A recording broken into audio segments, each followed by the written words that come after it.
Hello, welcome to Accountancy Insights. I'm Philippa Lamb. This is your monthly roundup of accountancy news. First today, I'll be discussing the findings of the Post Office Horizon Inquiry's first report with Peter Van Veen, ICAEW Director of Corporate Governance and Stewardship. What are the vital lessons for other companies around culture, values, and the risks around legacy systems? After that, mid-tier accountancy firms will have the ICAEW's latest research. How are they driving growth? Where are the biggest challenges down the road? Sarah Ghaffari, Director of Communities, Business and Practice, will be dissecting the findings for us. First, though, Peter, good to have you back on the podcast. Thank you for having me. This, as I said, it's the first report from the Horizon Inquiry. It doesn't dig into the post office per se, does it? I think it's more about outcomes, the personal damage redress. Indeed. So that the first report really, in a great amount of detail, outlines the human cost of the scandal and also, to a large part, what has happened or hasn't happened in relation to redress. So it focuses very much on the human element and on the sub-postmasters, which of course is right, as victims, that they should be prioritized and that should be the focus. But as a result, we haven't had much insight as to what actually went wrong at the post office itself and what one can learn from that, both at a board level and at a management level. I think we already know, don't we, that at its heart, all the lessons of business are going to be about risk, aren't they? They're going to be about identifying, understanding, dealing with risk. What we already know, of course, through the inquiry and through the press, and a big, I think, shout out to Computer Weekly, who's been following and exposing this from as long ago as 2009, we do know a lot about the mechanics and what actually went wrong with Horizon and what has transpired. What we don't know is why certain decisions were or were not taken. And maybe the inquiry will never quite get to the bottom of that. And we can make some critical questions in terms of what the leadership and the board did or didn't do as well. Well, yeah, exactly. I mean, should we start with governance failings? Because I think specifically cultural failings might not be a bad place to begin. One of the big questions that is, in my mind at least, is there were no shortage of whistleblowers in relation to the scandal. There were sub-postmasters reporting significant concerns all the way back to the early 2000s. In terms of Horizon, and those concerns were raised directly with the post office and with Fujitsu ICL at the time, and they were ignored or, in many cases, fobbed off in a way that made it clear that they were more concerned about the organization than what might be transpiring with the sub-postmasters. And there were also certainly a sense that there were some internal whistleblowers, certainly within Fujitsu as well. There were some whistleblowers saying there were some concerns with how things were operating. And again, those were also ignored. And that points to a culture or a cultural challenge, really, that speaking up was not encouraged. And if there were speak up reports, then they were not listened to. And there was no real culture of let's uncover issues, let's resolve them, let's do things the right way, or let's pick up these issues and tackle them in a constructive and comprehensive manner. There was no sense of any of that. As far as we can tell, it was perhaps more about the post office as an organisation trying to shift blame away from itself and towards Horizon. Yeah, and I think that indicates a fundamental cultural aspect or cultural problem, that you are led effectively by a legal mindset of defending and denying the organization, or defending the organization, I should say, and denying that there is an issue. And that seems to be the theme here all the way through, that no matter what the evidence, the post office has gone into denial mode and in defending its position and defending quite aggressively through the courts its position. And it's an interesting challenge because as a former Chief Ethics Compliance Officer, my job was to uncover and fix. And you can see with companies that have a culture of ethics and compliance that their instinct is exactly that, on uncovering issues and fixing them, rather than the legal deny. Bury. And exactly, yes. Deny and defend a reaction. So that is a fundamental kind of instinct that seems to be pervasive here. Think about broad lessons for business here. That raises that huge subject of how companies should manage contractors and supply chains generally in terms of the company values and how they flow down that chain and how they're actually embedded in organizations outside you're in. what we're seeing more and more is that companies outsource critical parts of their business. And in this case, the post office was outsourcing that critical part of its business, the running of post office, to third parties, to the sub-postmasters. And other companies might do that as part of their supply chain. You see this in car manufacturing, that a lot of the R&D has been outsourced or that the distribution has been outsourced. And the question here is, at what stage does your responsibility as a business end? And I think when it comes to delivering a key service to the public, your responsibility does not end before the post office operations itself. The operation of the actual post office is part of your responsibility, and not just on a fiduciary level in terms of pursuing shortfalls in the money, but you have a responsibility to the individuals themselves as well. Because we've seen this in a lot of industries before, haven't we? And notably, I'm thinking of retail.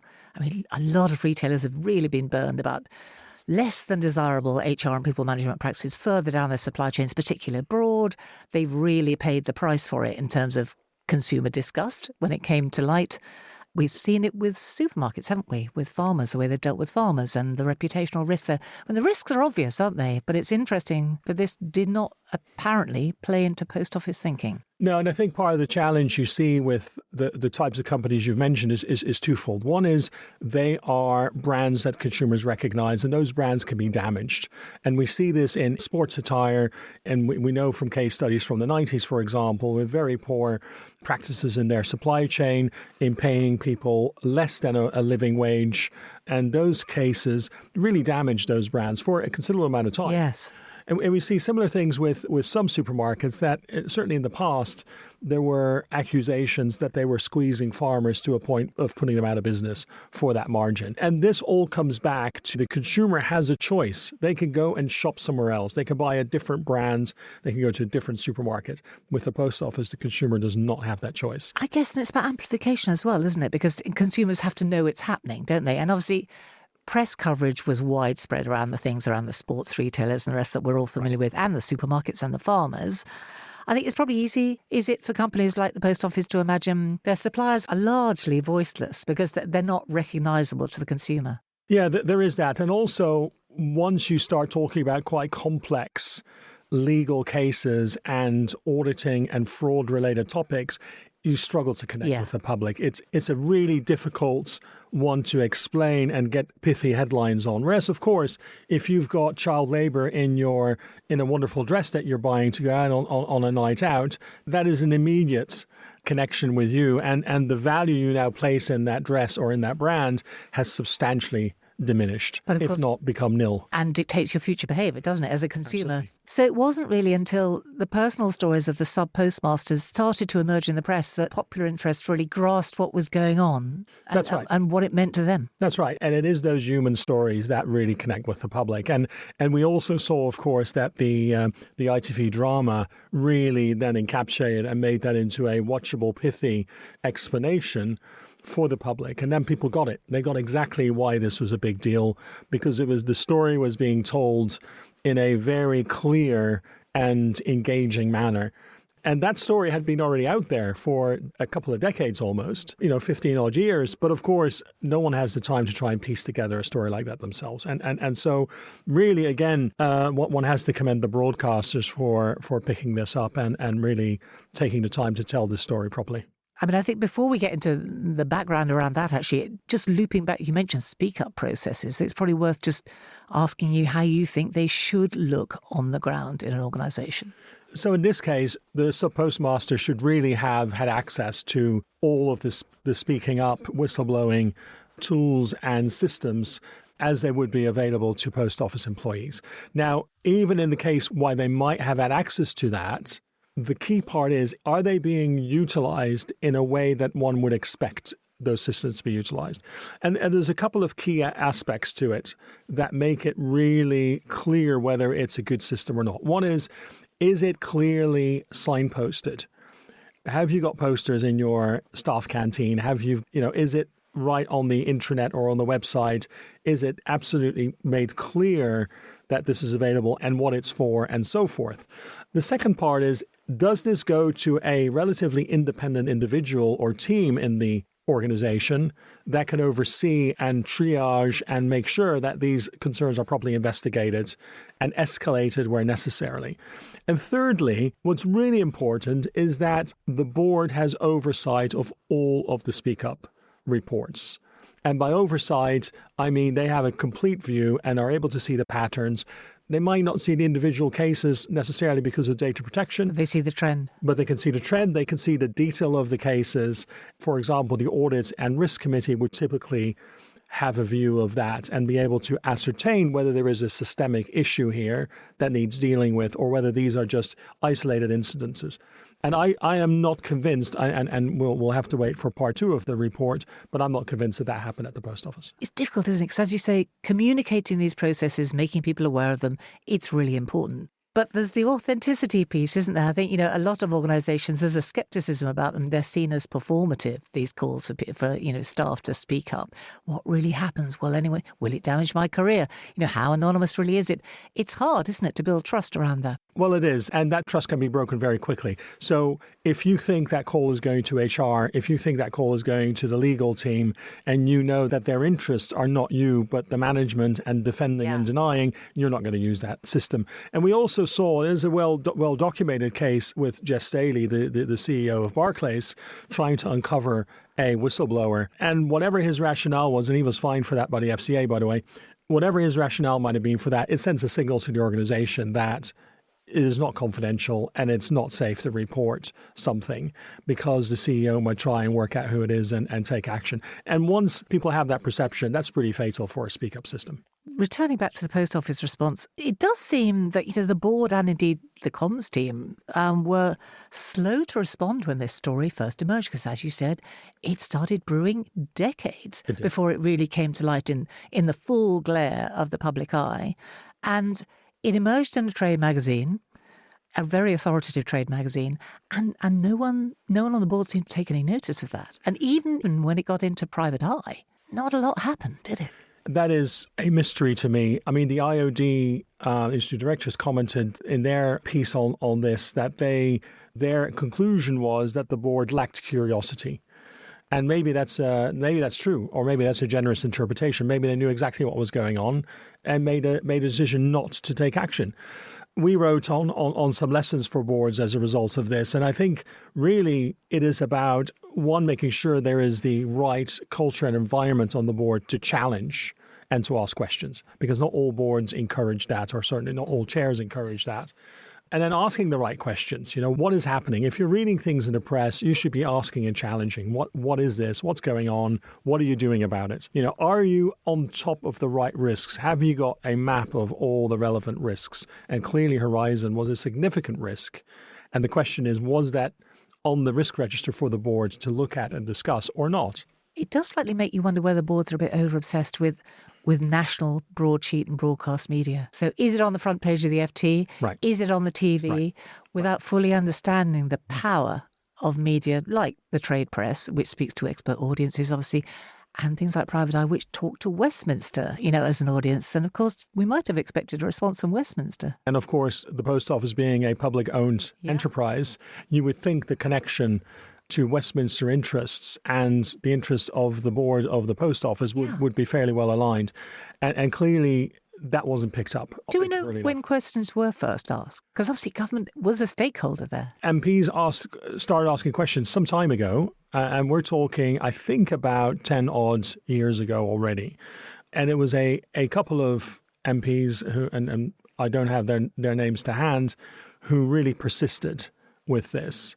But we don't have outcomes yet. We don't have outcomes yet. No. And I think there's a couple of lessons from this, though. One is trade press, it can be extremely long-term in their taking on of cases and be very, very persistent in working on those stories. Unlike Daily News, Unlike Daily News. And the same goes for MPs. If an MP feels that is something their constituency is affecting their constituents, and that is how it got to the attention of a couple of the MPs.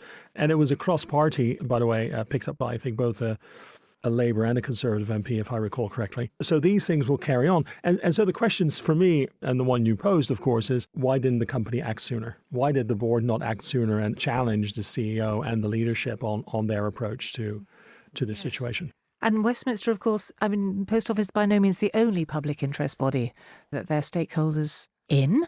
Does it raise any anxiety for you about what other questions they might not be asking of other organisations? I think there are a number of questions that no doubt the UK government investments who oversee all the state-owned enterprises would have asked. There are many, aren't they? There are many. There are quite a few, and some of them are household names, others are not. Royal Mint, that sort of thing? Royal Mint, National Rail. I mean, there's a number of things that they look after, and they have directors who all sit on these state-owned enterprises.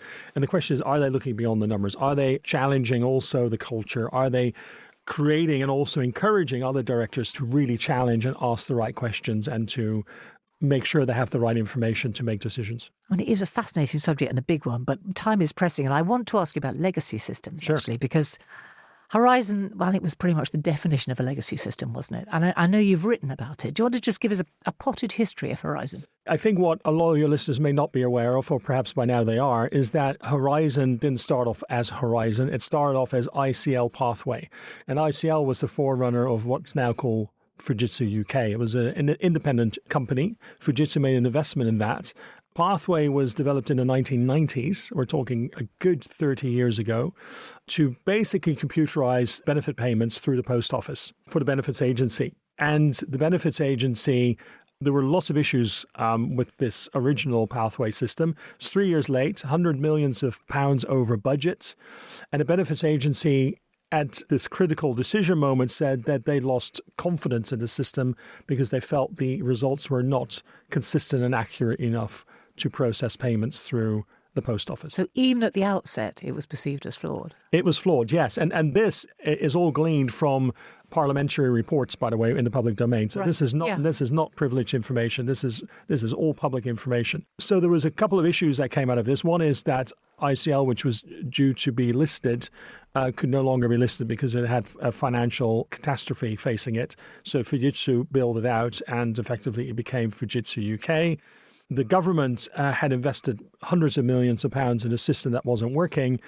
And so the solution was to, with Royal Mail at that stage, because the post office was not independent, was to create a long-term contract and to repurpose ICL Pathway as the Horizon system for processing payments general payments through the post office. And of course, when the post office spun off from Royal Mail, or was spun off from Royal Mail, then all of that came with it. The long-term contracts being tied into Fujitsu and this system, which had a somewhat checkered history, I think. Yes, patchwork it springs to mind, doesn't it? I would imagine it shouldn't have been a surprise to anyone that there might have been problems. No, and this is the big surprise, because you would think that the board members would have been aware. Or expecting problems. And they should have been aware that there were issues. And once reports started arising that there were issues with Horizon, that should have instantly put red flags on everywhere saying, okay, have we got a legacy issue here? Yeah. Or is this something else? And how are we sure? And how do we get certainty on that? Because Fujitsu is not motivated to tell you all the issues with their system. In fact, Fujitsu maintained until not very long ago that there was no way for it to access the subcodemasters' accounts and to manipulate them. And of course, what transpired through the inquiry is that not only did they do that, but it was known to the post office that was a possibility, or at least to some of the post offices that was a possibility. But we don't yet know what questions, if any, the post office board asked about this. No. When it first happened. Well, that's right. It's very hard to believe that it did not come up in board meetings because, about 10 years ago, there was sufficient groundswell and sufficient noise and, of course, questions in Parliament and it being covered by a number of publications that if it wasn't on the board agenda, then you really have to ask yourself what the board were doing. Thinking more broadly again, just to conclude, legacy systems, of course, they are everywhere, aren't they? I mean, we've had very tough economic times for a long time now. There must be plenty of make, do and mend across organisations of all sorts. It's a hidden issue. It's a significant issue.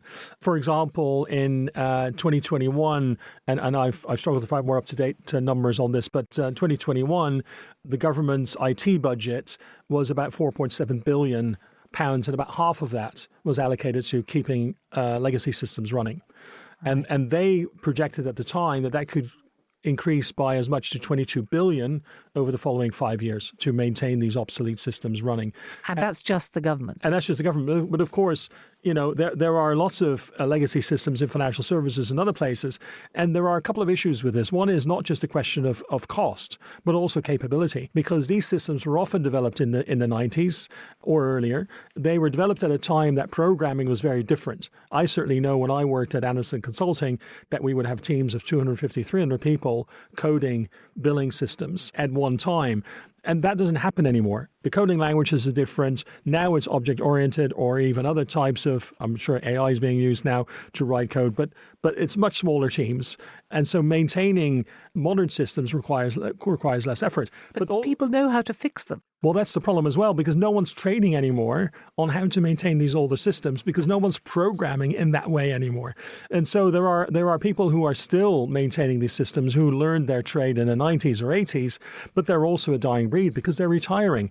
And what we saw, for example, in the Netherlands, one of the Dutch insurers had to coax programmers back out of retirement as it could no longer find them in the open market. And it went so far to say that there was a risk that the core payment systems in the country could effectively collapse if this shortage of programmers wasn't addressed structurally. So these are real big issues. And if you've got legacy pension books on old systems, are the board cognizant of these issues? And there is a finite lifespan for these legacy systems, because at some stage you will no longer find the programmers, you will no longer find the hardware to maintain this. And is there a route?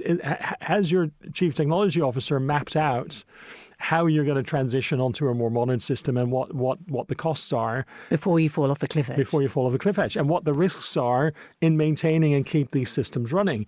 And how do you deal with issues that these systems throw up? Because they will throw them up, and they'll require manual patching all the time. Do we know, just to close, when the next Post Office Horizon Inquiry will report? No, I think the expectation is it won't be until next year now. But we are waiting on the edge of our seat to see what the second part brings, because I think this is where we will get some answers to some of these questions as to who knew what, when, and why they did or didn't do some of the things that we've been talking about. Absolutely. Come back and tell us all about it. I look forward to that. You've given us a lot to think about, Peter. Thank you very much indeed. You're welcome.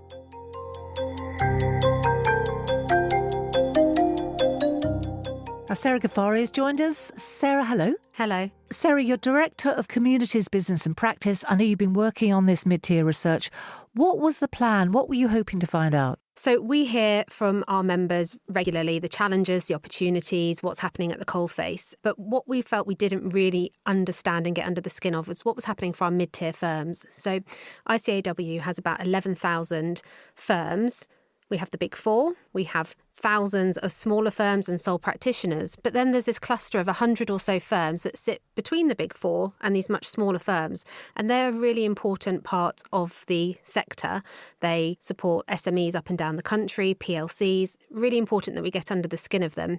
And we hear and we read in the press things like private equity, the talent challenges within the profession, ESG, technology. So we wanted some data and some evidence to really tell us what was happening for these members so that we can shape and refine our support to make sure that we're enabling them to support their clients in turn. Before we get into the nitty-gritty, what really struck me was just how different your findings were this year from last year. I know. It moves so quickly. It's fascinating. Tell us what's different. So with our first piece of research last year, the kind of headline was really about the talent challenges. And we hear a lot about the attractiveness of the profession, particularly audit, not being as appealing as it once was. So many of our firms start as audit firms and they've grown and they've become multidisciplinary firms over the years, offering so many different services.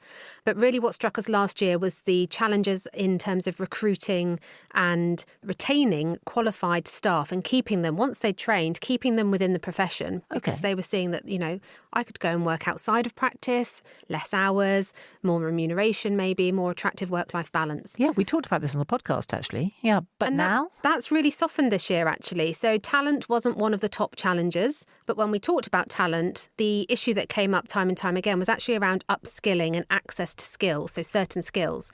Because as I say, things have moved on so quickly. We're moving away. Audit's still a very important sector and work stream for us. But things like how do we use data? within our works to support our clients? Do we offer ESG services? Things like cryptocurrency, blockchain, all of these new emerging things that are happening, we need to make sure that our firms have got people with the right skills to be able to address the accounting, tax treatment, reporting challenges of those things. So what was the number one challenge they came up with? The number one challenge outside of when we put talent to one side was actually private equity and the impact that private equity is having on the profession. That was seen as the biggest macro trend. Interesting, because I think, is it 1 in 4 firms have already taken private equity funding? Absolutely. So from those firms that we surveyed, 1 in 4 have already taken private equity. So traditionally, our firms would look for contributions from partners, so that equity finance. It's very much an internal source of funding. But now we're seeing more and more of this openness to external sources of funding, and private equity being the most prevalent at the moment.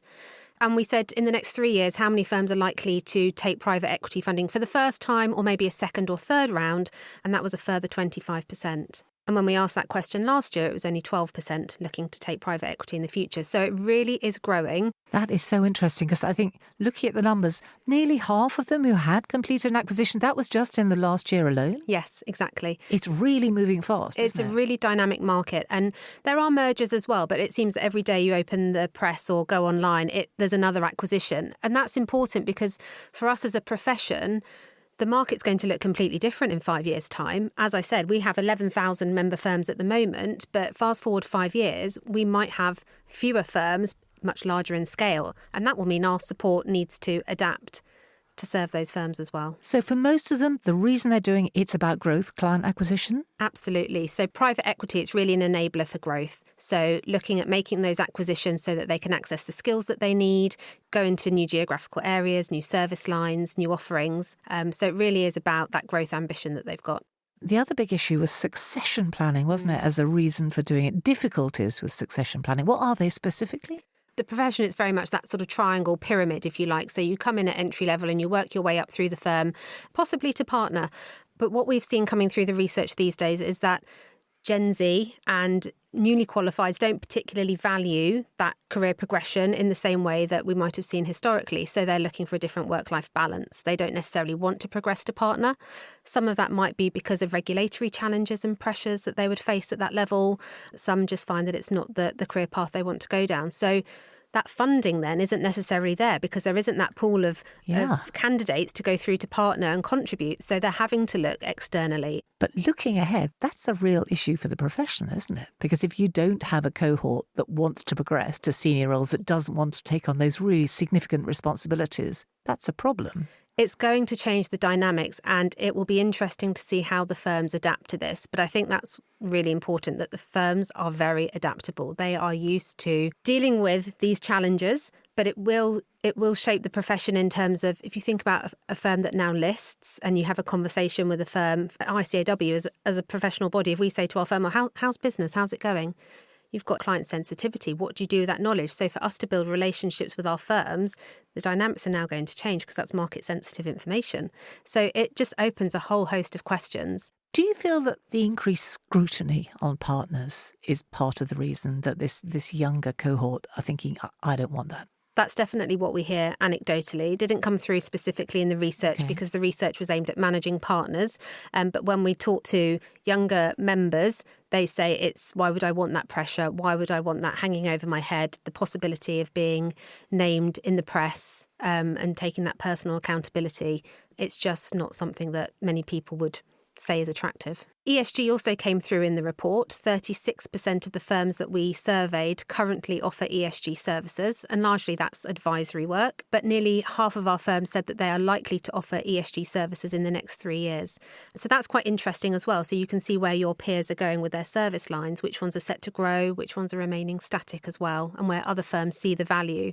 Although interestingly, since we did the research, that's actually softened slightly as well now because client demand has dropped off a little bit. There have been certain changes to regulations coming through from the EU, which means now ESG may be won't move forward as quickly as we had anticipated. Really? Is this a bit of a trickle down from Trump and the policies in the US now and the fading appetite? Yeah, quite possibly. We have had some new policy in the UK just released, which is being consulted on at the moment. So that might, again, ramp up the appetite a little bit. Because, of course, where there's regulation, there is a need. But until that is set in stone, it's more of that kind of watching brief. If there's demand, some firms are saying we will try. Others are saying not until it's mandated. So that's one to watch next year. Yeah, absolutely.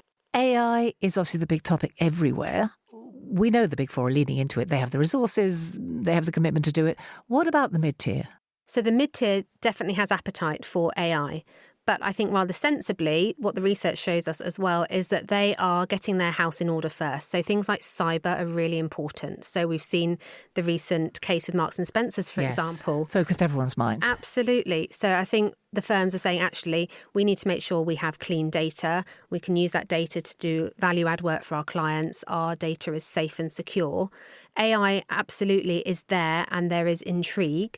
I don't think we're quite ready to take the steps yet. It's a kind of wait and see. Which service line should we do first? Could be tax, could be some audit compliance work. What will be the impact on those different levels of staff? So normally you would have more junior staff. And we've seen, again, news, the Big Four changing their student intake numbers to make more of AI. So it'll be interesting to see then how that filters up through the firm, because you'll need somebody to review that work that the AI, that the tech has done. But those people will need those base skills themselves. So it's really important. Even if you are using technology, you've got to understand what the technology is doing and be able to interrogate it. But the mid-tier are positive about the reality that AI is going to be a big part of their business. They're just not actually putting it into practice yet? Absolutely. So we're seeing it being tested in smaller pockets in certain areas. Audit's a really common example where AI will be used. But also outside of the client-facing work, I mean, for things like job specs and marketing. I mean, I think many organisations are dabbling in that regard. But feels lower risk? Exactly. Yeah, I mean, risk aversion must play into it. It's a big step, isn't it? Are they perhaps looking for a playbook, more of a playbook, an industry-wide playbook on how to do it? I think so. I think learning from the Big Four is something that the mid-tier would like to benefit from. Obviously, there are sensitivities around that and what information is willing to be shared. But yeah, some sort of playbook which says this is how we approached it. It's a real nice sense of a community within the mid-tier. The firms lean into each other and learn from each other. Do they? And that's the beauty of ICAEW as well. We bring the firms together to convene so that they can share those stories and kind of approach it together. I mean, obviously, it's hard to see the margin from the Big Four's point of view of sharing their own forays into AI.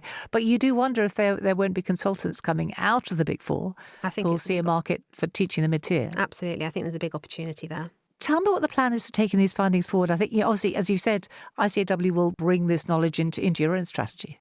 Not only is this research really helpful for the mid-tier, but for smaller firms as well, because those are the ones that are going to be acquired by these larger firms taking private equity. So they'll be really interested to see how much private equity is there out there, and is my firm going to be impacted by that, and what does that mean? So it's really interesting for small firms. It's great for us as an organisation because it means we can really hone in and tailor that support that we're offering, but just maintaining our relevance as well, because we want to be that professional membership organisation and the firms get value from, and that we can lead and affect change. We can feed their views into our policy work that we're doing and have a real impact. And I'm guessing that the firms themselves, they're going to use it as a tool, aren't they? Because now they know what the rest of their segment is up to and what they're thinking. So presumably they can benchmark against it. So they can say, well, we think we're here on the technology curve. Actually, everyone else is up here. So we need to do X, Y, and Z. And how are we going to get there? Just finally, Sarah, where can people find the research? So the research is on our website, ICAEW.com. OK, we'll put a link in the show notes. Absolutely. Thanks very much, Sarah. Thank you. That is it for today, and the podcast will be back soon with a special episode meeting the government's newly appointed Small Business Commissioner, Emma Jones. ICAEW Chief Policy and Communications Officer Ian Wright will be interviewing Emma to hear her thoughts on supporting the UK's 5.5 million small businesses.